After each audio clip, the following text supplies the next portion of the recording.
This is dreadful, Mrs. Hudson. He was perfectly hale and hearty when I went away only 3 days ago. Yes, I know, sir. Oh, Dr. Watson, sir, I'm so glad you've come back here. If anyone can help save Mr. Holmes, you can do it. I'll have to know what's wrong. What's the matter with him first? Tell me quickly, Mrs. Hudson, how did this all come about? Yes, sir. Mr. Holmes has been working lately on some case down near the river. Rotherhithe, I think. Yes, I know. Yes. Well, you know what he is for coming in at all hours. I was just taking my lamp to my bed on Wednesday night when I heard a faint knocking at the front door. I found Mr. Holmes there. He could hardly stand. He just muttered at me to help him up his bed here, and he's barely spoken since. Indeed.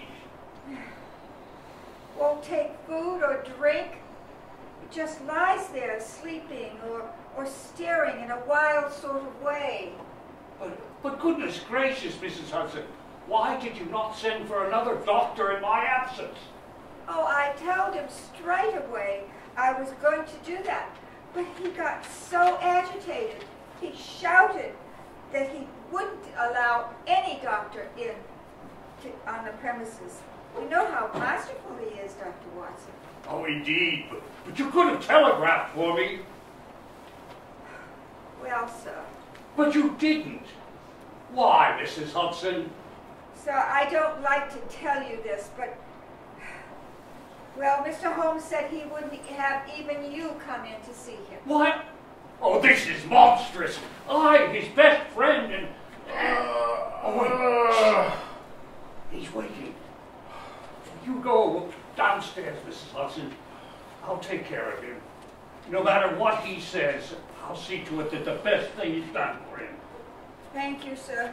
You'll ring if I can be of help. Yes.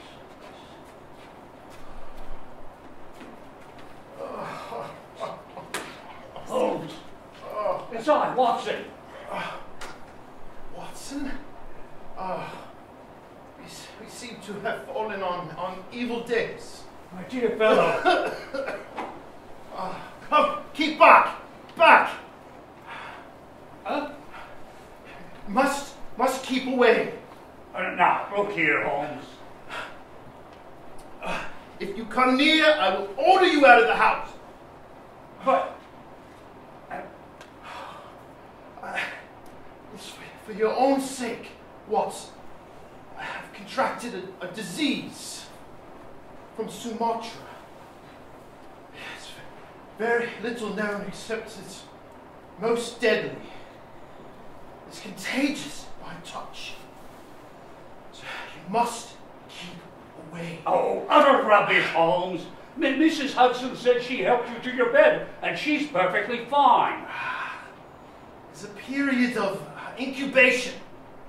It's only dangerous after 2 or 3 days, and it's deadly by now. Heavens, you consider I would take such things into consideration? Even if I were not a doctor, I'm your oldest friend, and... Look, let's have a good look at you. Tell you to keep back! See here, Holmes. Stay where you are, Watson. I will talk to you. Otherwise, you can get out. Holmes! Holmes! You're as weak and helpless as a child. Let me see what I can do for you. Whether you like it or not, I'm going to examine you and I'm going to treat you. If I'm to be forced to have a doctor, let it at least be someone I have some confidence in. What? Really? After all these years, you have no confidence in me? In your friendship, Watson, of course I do. It's just facts are facts. As a medical man, you're a mere general practitioner of limited experience and mediocre qualifications. Well, really? It's painful to say such things, Watson, but you leave me no choice. Thank you. I'll tell you this, Holmes. Just the way you're speaking lets me know the state of your nerves. If you have no confidence in me, I'll not intrude my services on you. But I will call the best minds in London, Jeremy Fisher or Penrose Smith. Oh. I'm going to fetch them right now. My dear Watson, you have only my good at heart. I know that. But what do any of these colleagues of yours, what do you know of the Tapanuli fever? The Tapanuli? Yes. What do you yourself know of the Black Formosa corruption? The Tapanuli fever? Black Formosa corruption? I've never heard of either of them. Well, nor have your colleagues. There are many problems of disease, many pathological possibilities that are peculiar to the East. So I've learned during some of my recent researches.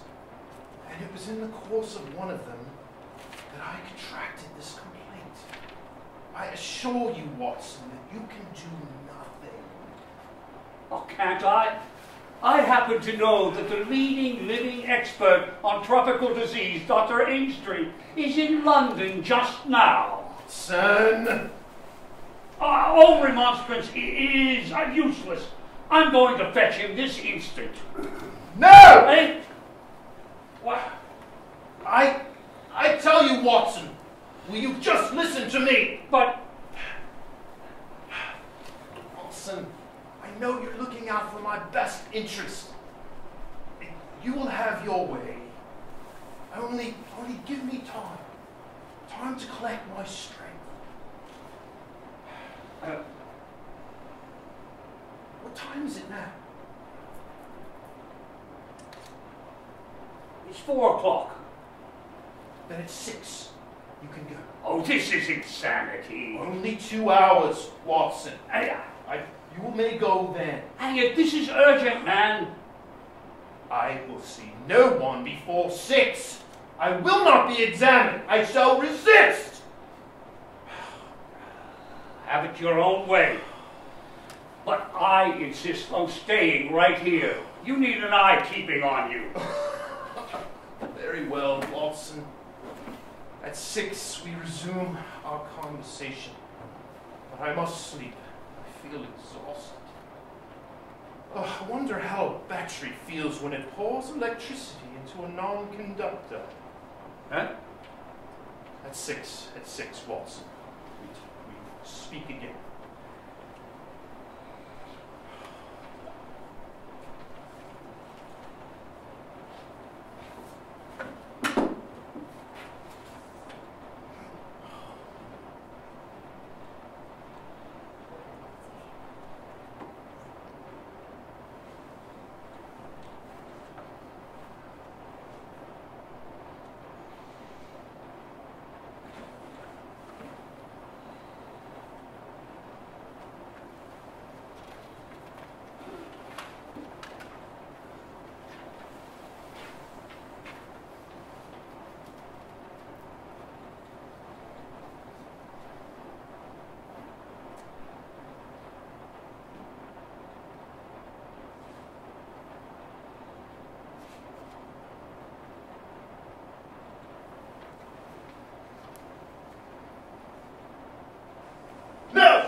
Holmes, it's almost 6, and I refuse to delay another instant.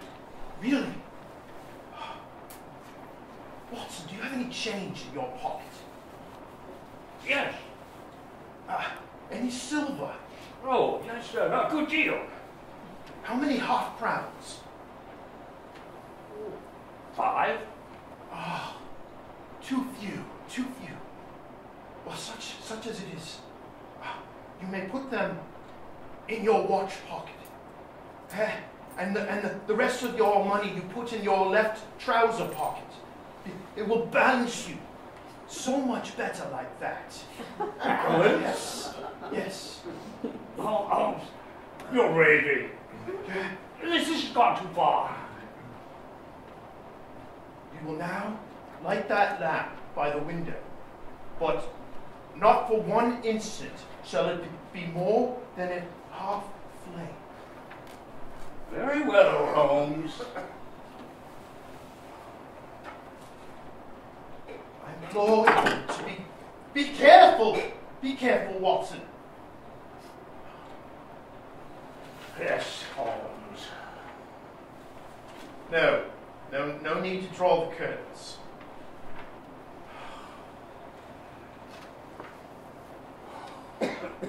So, good. Now you may go and fetch a specialist. Well, thank heavens for that. Well, good heavens, man.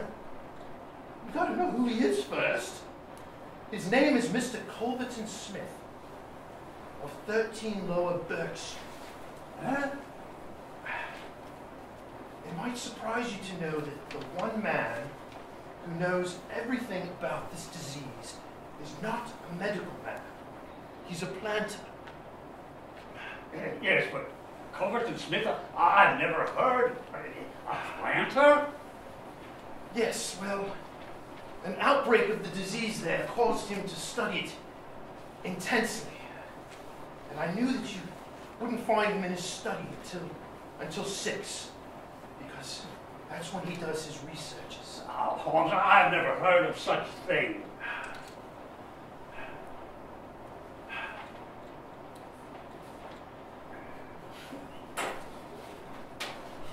How are you feeling? What should I tell him? You shall tell him exactly how you have left me, a dying man. Oh, no, Holmes. Well, at any rate, delirious.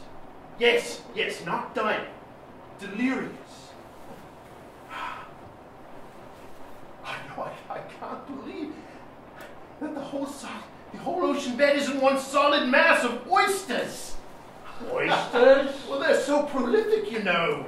Good heavens, Holmes. You're raving. Oh, You need to calm yourself. oh. Just lie and be quiet. Strange how the mind controls the brain. What was I saying once? You were saying that, Yes. Culverton Smith. Yes. My life depends on him, Watson. But you will have to plead with him to come. Because there's no good feeling between us. He has a grudge. You'll have to soften him, Watson. Beg, pray, Watson, but do whatever you can to get him here. Oh, Any means. I'll bring him here if I have to carry him to the cab myself. No, you will do nothing of the sort. You will persuade him to come. And then you will return before him. Make any excuse so as not to come with him. Don't forget that. You won't fail me, Watson. You never did fail me. That's all well and good, Holmes, but Until the whole world be overrun by oysters! I'm going, Holmes. Oh, I'm going.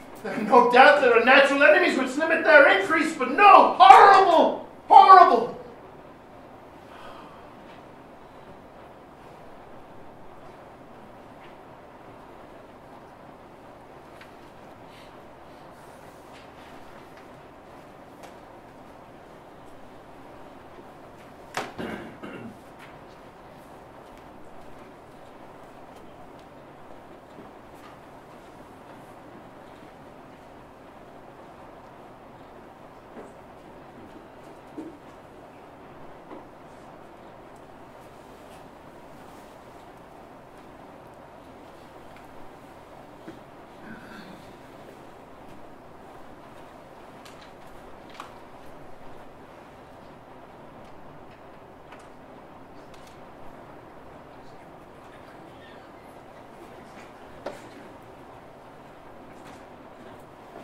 Thank you, Mrs. Hudson. A gentleman will be calling soon, immediately. Bring him up here immediately. Yes, sir.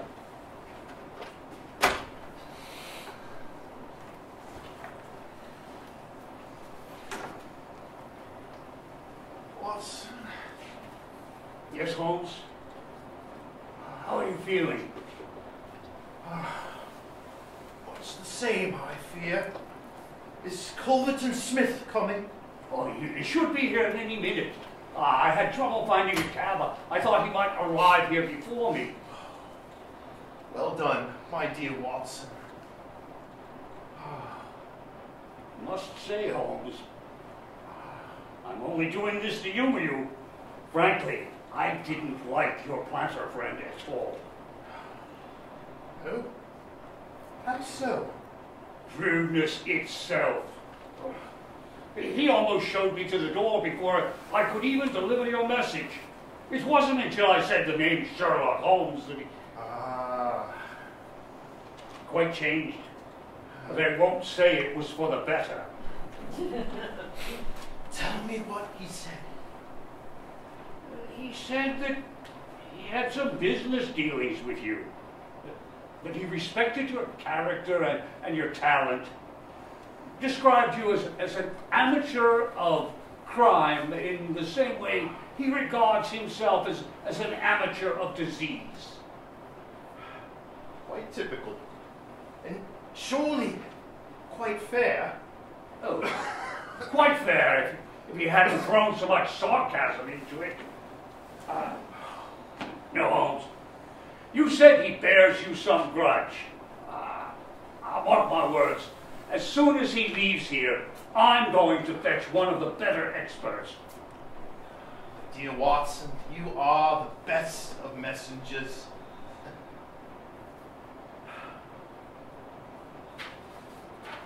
Holmes, let me help you with this.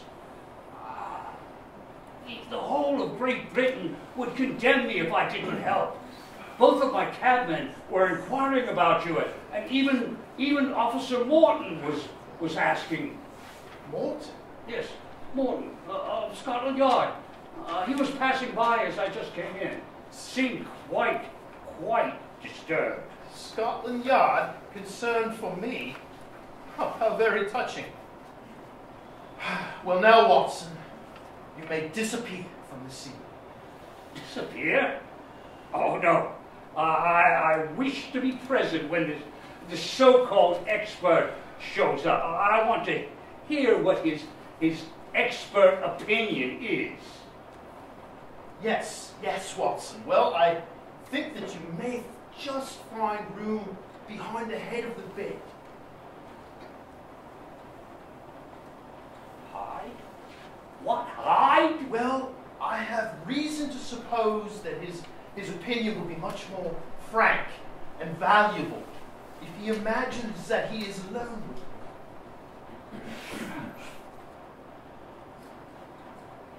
Listen, I hear him coming. Quick, Watson, get behind the bed and do not budge. Whatever happens, Watson, do you understand? All right, Holmes. Anything to please you, but I don't like this at all.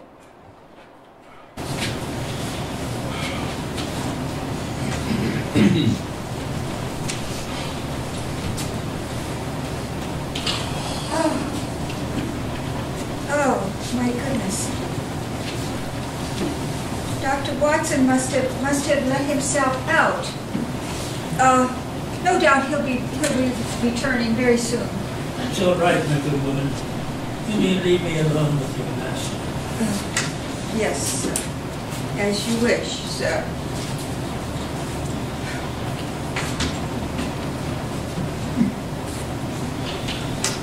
So, Holmes, it's come to this, eh?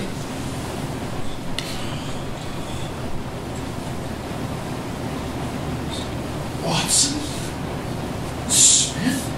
Smith? Is that you? I hardly dared hope you would come. I should think you did not expect me, but I'm here. Coals of fire, Holmes, coals of fire.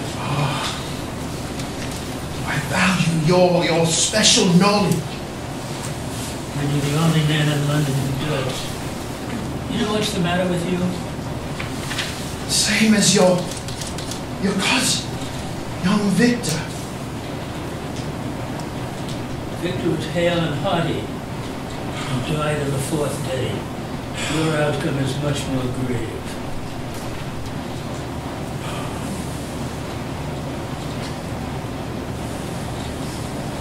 We had more light in here I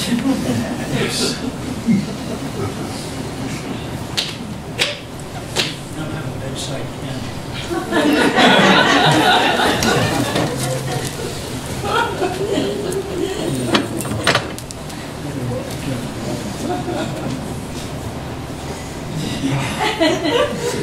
Is that better? Is that better? Oh, I'm not better. Oh. You said at the time that it was surprising Victor should have contracted an out-of-the-way Asiatic disease here in the heart of London. A disease which I made particular study.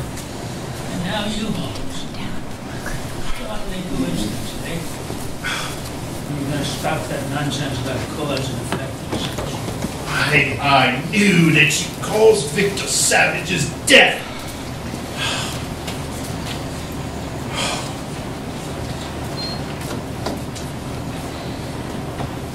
Did you now? Yes. Who has the candle? Did you now? What kind of game is this you've been playing? Spreading rumors about me one day and then crawling up to me for favor the next. Just please, Smith, give me water. Water, Smith, please.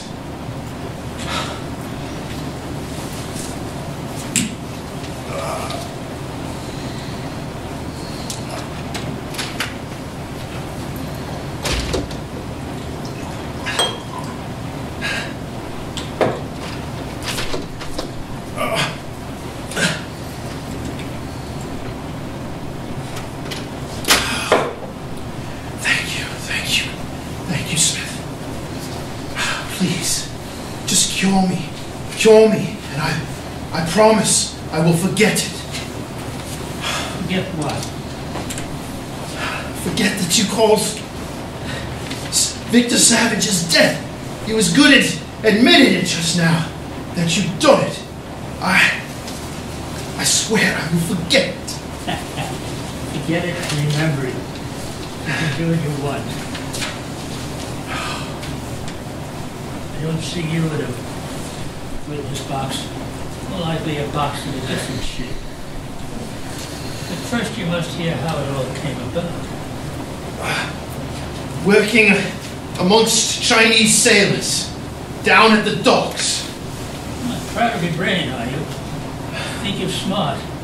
But you've got a smarter one than you this time. Getting painful, is it? That's the way. It takes you like a cramp, I think. Cramp! Well, you can still hear me. You remember any incident that took place around the time your symptoms first developed? I can't think, Smith. My mind is gone. Help me. Did nothing come in the post? Post? Yes, a little box, perhaps. Oh! Listen, you will hear me. Did you see a little white ivory? Ah, there it is, on your bedside table. This came on Wednesday and you opened it at the time. Opened? Box. Yes, there was a sharp spring inside. It pricked my finger. Some sort of joke. There's no joke, Holmes, you fool. Who asked you to cross my path? If you'd only left me alone, I would not have harmed you. Box! Yes! Pricked finger! Poison! So you do remember. Good, good. I'm glad. Well, that box leaves this room in my pocket, and there goes your last shred of evidence. But you have the truth now, Holmes. You can die knowing that I killed you. You knew too much about what happened to Victor Savage, so you had to suffer Victor Savage's fate. It ended very near, Holmes. I think I shall just sit here and watch you die. The shadows falling. It's getting so dark. I can't see. Smith, are you there? The light. For charity's sake, Smith, turn up the light.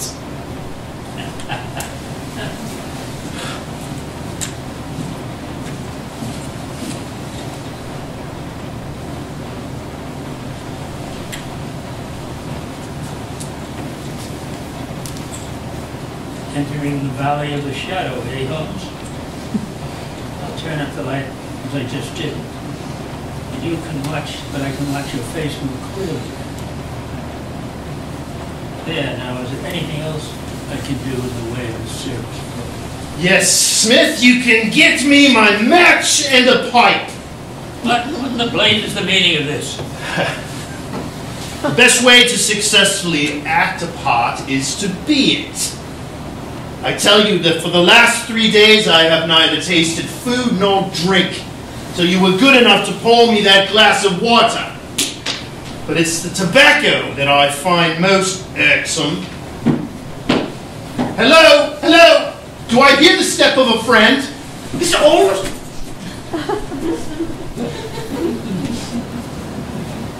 My dear Inspector, this is your man. What is the meaning of this? Culverton Smith, I arrest you on the charge of murder of one Victor Savage. And I must warn you that anything you say can and will be held against you in a court of law. You have nothing on me. It's a trick, a pack of lies. Hold still, hold still. Ha, give me your hands.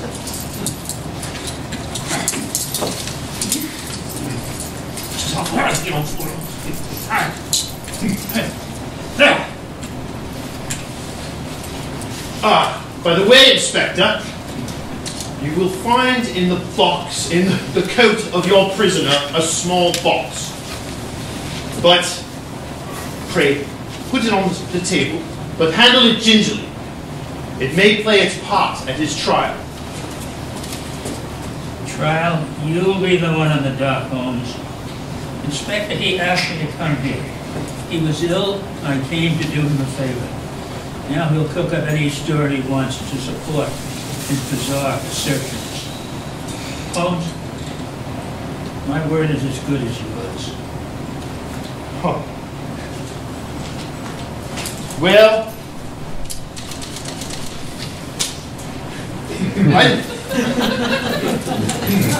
Does this help you? Will Smith, that won't help me in this case. I'm sorry. Have you forgotten something, sir? I have forgotten. I've forgotten my good friend and witness, Dr. Watson. Do come out. What's this all about? My good Watson, I completely forgotten him. It's all right, Holmes. We'll come out sooner, but you said not to come out regardless of what happens.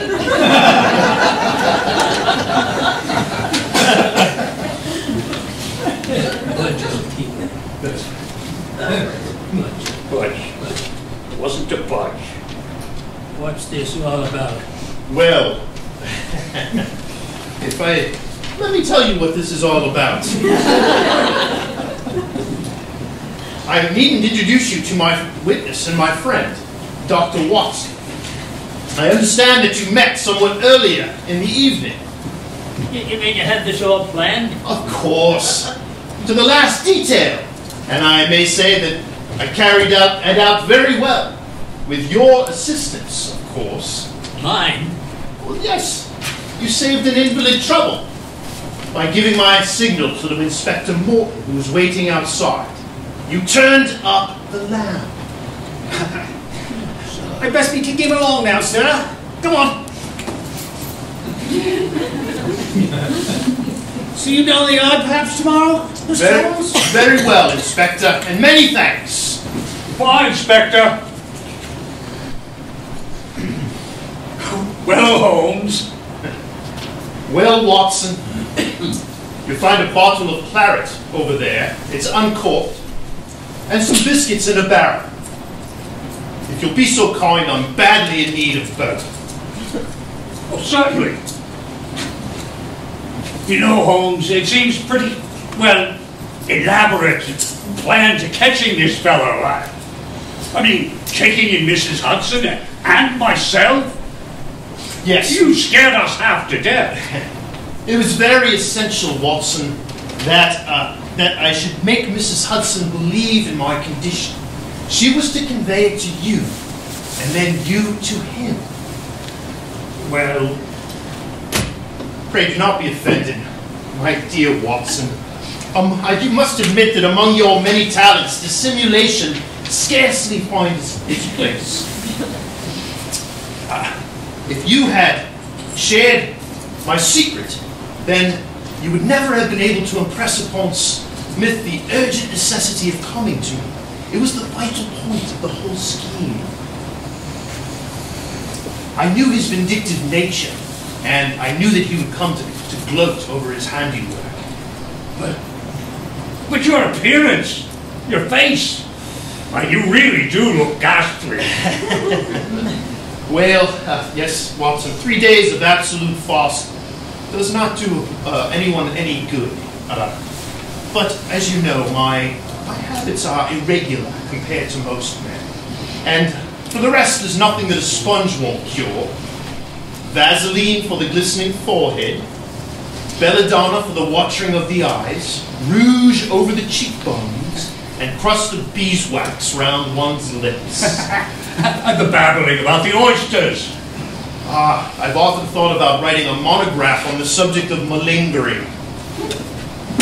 But why wouldn't you let me near you? Whatever I may have said to you in the grip of delirium, do you honestly imagine that I have no respect for your medical talents? I knew that you could tell that I was not a dying man because I had no rise of pulse or temperature. But 4 yards distance away, I could deceive you. This box, then? Oh, no, Watson, I wouldn't touch it. If you just look at it sideways, you can see where the sharp spring emerges when you open it. It was by some such device that young Victor was done to death. He stood between that monster and an inheritance, you know. Then it's true, Holmes? You could have been killed? Well, as you know, I'm somewhat on my guard against any packages which arrive to me. But I knew that by making it look as though Smith had succeeded in his design, I might be enabled to surprise a confession from him. And that, you can say, I carried out with the thoroughness of a true artist. You certainly did, Holmes. A biscuit? No, on second thought, Watson, let us preserve our appetite. I think by the time I've shaved and dressed that it might be just time for something nutritious at our little place in the Strand.